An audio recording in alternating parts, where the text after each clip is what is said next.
98.7 WFGR, 9 o'clock on the money. Eye of the Tiger, that is Survivor, trying to pump up the tires. My buddy Dave over here, who's... Oh, it did it. He's becoming a little more listless as the day goes on. No, man, I am ready to roll again. You're juiced. My third wind, I just got it. You're feeling good. Feeling great. Feeling good. State of mind, my friend. Is that It's all what a it is? state of mind. Okay. Look at this mind. Because you know how your Mind mind over matter. Your Yeah. powerful mind's going to beat the virus that all of the United States is sick with. Well, I'm telling you, Okay. I got it beat. I got it licked. All right. I don't like germs. They leave me alone. Okay.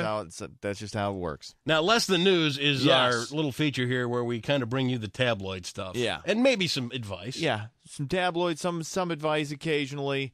The lighter side of the news. That's if you what we will. do. That's No pretty murders, much, no yes. deaths, no Yeah. nothing like that. Nope.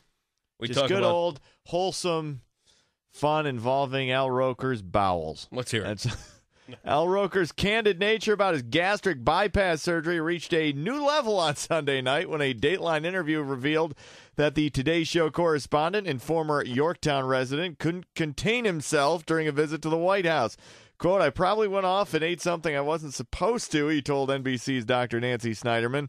And as I'm walking to the press room, I've got to pass a little gas here, so I'm walking by myself. Who's to know? Only little something extra came out. Whoop! You pooped your pants, said Snyderman, who later classified the incident as a side effect that occurred 1 month after Roker's 2002 surgery. I pooped my pants, he confirmed. Roker has been silent since this segment aired, but he did make a point on Twitter to bring it to the viewers' attention. Tune into Dateline now, please, he tweeted last night. He's equally quiet on Twitter were his Today Show friends Matt Lauer, who grew up in Chappaqua, Ardsley and Hartsdale, and Meredith Vieira, who lives in Irvingston. Well, So, she's not on the Today Show anymore No, anyway. So she's can not. you imagine that, though? why would you, if you're Al Roker, why? I mean, I've broken wind in some pretty Yeah. some places you would really rather not have wind broke. Right, of course. And you know what? That's okay because I'm a man's man, and that's what happens sometimes. You did it in church, didn't you? Oh, I was like Yeah. in the 7th or 8th grade. Should I tell the whole story? Yeah, 7th or let me- 8th grade, and yeah. I don't know what it was, but I was an altar boy for an all school mass. The whole school's there. And keep in Right. mind, I went to a little 8-room schoolhouse in Yeah. Belmont called Assumption. Yeah. So I'm up there and I'm serving, and we didn't even have our regular priest there. Mhm. So I'm up there and I'm serving mass with my buddy Trent, and I'm at like DEFCON 4 trying to hold this thing in. And I'm a young kid. I'm not, Yeah. 7th, 8th grade. That's not There's all only that so old. much self-control you can have at that age. I'm thinking to myself, okay, I have to sneak this thing out. I have to get, because really I was going to explode. Uh-huh. It turned into a almost like an anti-aircraft fire in front of the whole school. My buddy Trent turned as red as a beet. He was trying not to laugh so hard. He was so red, and all of his veins were sticking out in his face. He was laughing so hard, and the priest looked over at us, and he's like, oh, my God. And you know what? I got that look on my face. I'm sitting there like this. How can I... What do? You can't deny it. It was awful. It was just a horrible experience. It was, I can't imagine doing that in church, but I did come close. When I was in 5th grade, Mr. Spencer, my math teacher, keep in mind, this was a former Marine. Yep. And if you got out of hand, he had this stick that he used to, you would put out your hand and he'd slap it. And, it was corporal punishment still kind of.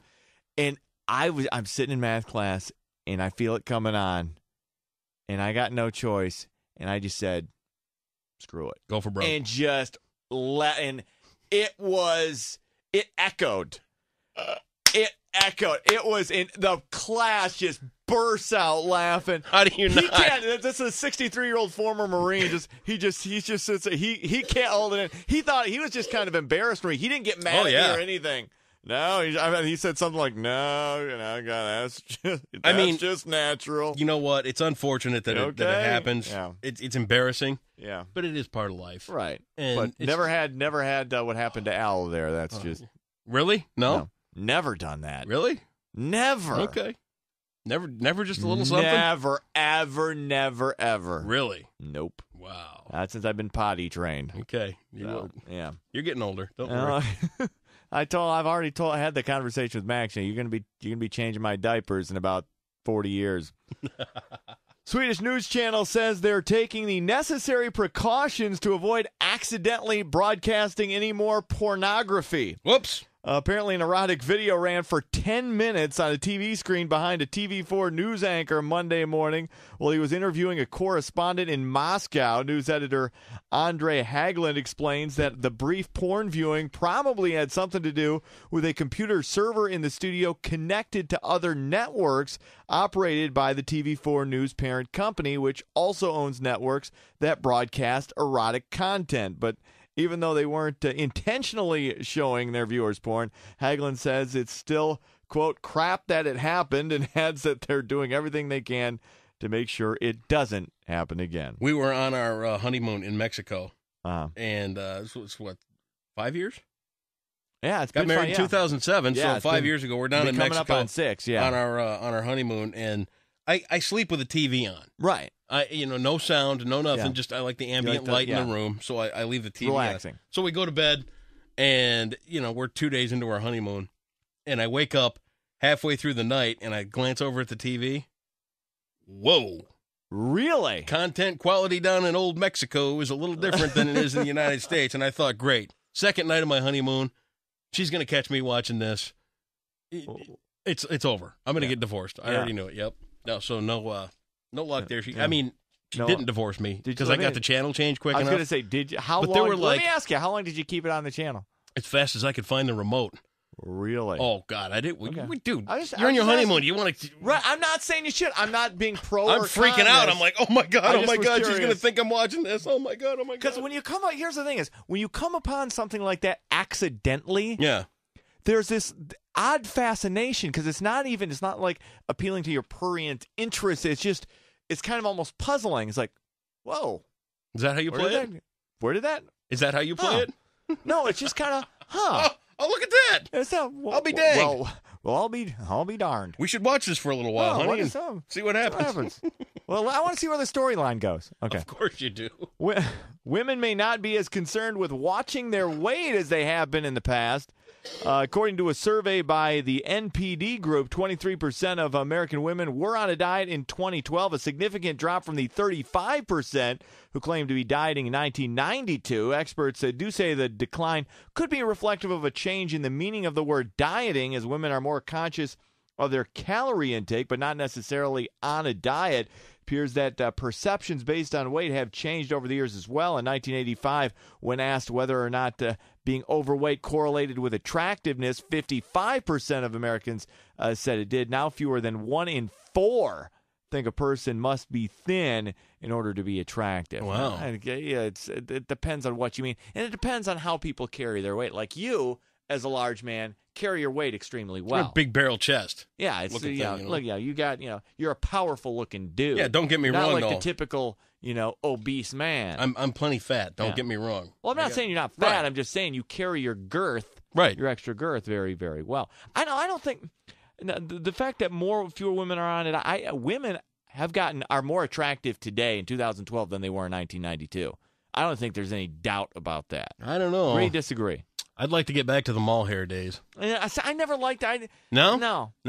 I think I like the straight hair. I like it. It doesn't even have to be particularly long. I don't like it. I don't need any hockey mullets or short. But women by and large have gotten more attractive and they're aging better. I'll give you that. It's amazing. I will agree with that. Women are aging extremely well. I think people in general are aging better. We take better care of ourselves. I'll tell you where I see the biggest distinct difference in people today, back to say 79, 80 and things like that. It's in the young people. Yeah, 17 to 20 years old. Okay. Back then they still kind of look like kids. Right. Today. You can't. Yeah, today, you can't and tell you know what? You can't tell a 17-year-old from a 25-year-old. No, 17-year-old girl from a 25-year-old girl. It's amazing. You can't even tell. It's just the way that mind-blowing. And I don't know. Some people say it's the hormones they put in milk. Other people say it's what they see on TV, and they try to reflect back as to what they're looking at. I don't know, but it's just it's going crazy. It's a combination. Yeah, no question. If I had a daughter, you better lock the doors. Lock the door. Lock the doors. Here comes the convent. You've got no choice in it. Exactly where it would go. Unbelievable. Yep. And finally, David Letterman might be the most affected by Jimmy Kimmel's late-night move. We were talking about this earlier. Starting Tuesday night, that would be tonight, Jimmy Kimmel Live will begin at 11:35 p.m. Eastern. The switch puts the ABC show in direct competition with NBC's The Tonight Show with Jay Leno and CBS's The Late Show with David Letterman, splitting the late-night viewing audience three ways.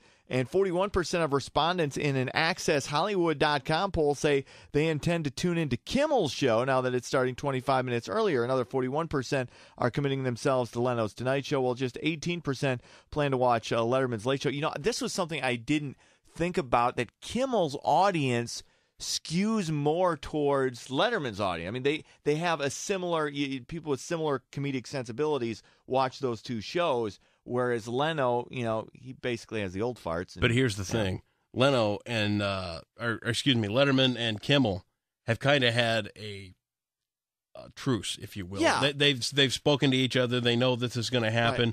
Right. They kind of see each other as friendly competition, and how can I push you to be better, and I'll push you to be better, and that kind of thing. Where Leno is stale and old and tired. Odd man out. Yeah. Nobody cares what happens to him. But here's the thing is I do agree with this to an extent, because like I said, I think the audiences for the two shows are much more similar. As friendly as that competition may be, I think their audience is going to get fragmented somewhat, and it could end up hurting both shows in a way that they didn't intend. But I think maybe it's just because I like him. I think Kimmel's going to go by both of them at the speed of light. I really do. Well, we'll have to wait. And I hope that's what happens. Less Than News brought to you by the Gun Lake Casino with a $100,000 prize package at Gun Lake Casino. Win chances and cash every Sunday and Thursday in January. Win cars, a vacation, luxury watches, and more. The Golden Ticket giveaway only at Gun Lake Casino. That's Less Than News on 98.7 WFGR. Blooded Foreigner. Appreciate you tuning in, everybody. 98.7 WFGR, classic hits of the 60s, 70s, and 80s.